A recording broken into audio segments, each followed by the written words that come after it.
বিলম্বে ইফতার করবেন না কখনো। এক নাম্বার, দেরি করে ইফতার করা নিষিদ্ধ। ইহুদিরা দেরি করে ইফতার করে। বিশ্বনবী বলেছেন, এই উম্মত যতদিন আগে আগে ইফতার করবে, এই উম্মতের কপাল থেকে কল্যাণ কেউ ছিনিয়ে নিতে পারবে না। চিল্লায় বলেন ঠিক কি না? আজানের জন্য বসে থাকবেন না, সময় দেখবেন।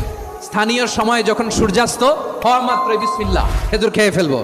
2 নাম্বার, রমাদানের পবিত্রতা বজায় রাখবো। কোনো তর্ক বিতর্ক অশ্লীলতায় আমরা জড়াবো না, ঝগড়া করবো না, সরাসরিও না, ফেসবুকেও না। কালি দিলে বলবেন ইন্নিমরুন সায়েম, আমি রোজাদার।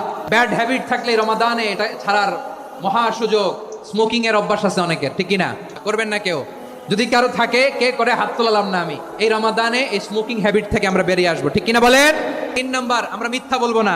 বিশ্বনবী বলেন, মানলাম ইয়াদা কাওলা যুরি ওয়াল আমালা বিহি ফালাইসা লিল্লাহি হাজাতুন ফি আইয়াদা তাআমাহু ওয়া শারাবা। যে রমজানে মিথ্যা কথা, মিথ্যা কাজ, মিথ্যা সাক্ষী ছাড়তে পারে নাই, তার না খেয়ে থাকা, উপবাস থাকা দিয়ে আল্লাহর কিছু যায় আসে না।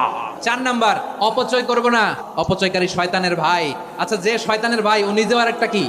শয়তান। যে শয়তানের ভাই ও নিজেও আরেকটা কি? অপচয় করব না। ইফতারি করতে যে আমরা অনেকে অপচয় করি, এগুলো করবেন আপনারা না। অপচয় অপব্যয় করব না। 5 নম্বরে, রিয়া, লোক দেখানো ইবাদত আমরা করব না।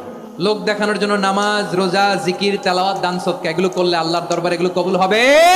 বিশ্বনবী বলেন, দাজ্জালের ফিতনার চেয়ে একটা বড় ফিতনার ভয় আমি করি। সেটা কি? আর রিয়া, শো অফ মেন্টালিটি, লোক দেখানো মানসিকতা। এটা থেকে আমরা বিরত থাকবো ইনশাআল্লাহ। 6 নাম্বার, অনেক গুরুত্বপূর্ণ। ব্যবসায়ী ভাইরা, অনেক অসাধু ব্যবসায়ী আছে, রমজান আসলে নিত্য প্রয়োজনীয় পণ্যের মূল্য বৃদ্ধি করে দেয়। এগুলো করবেন না।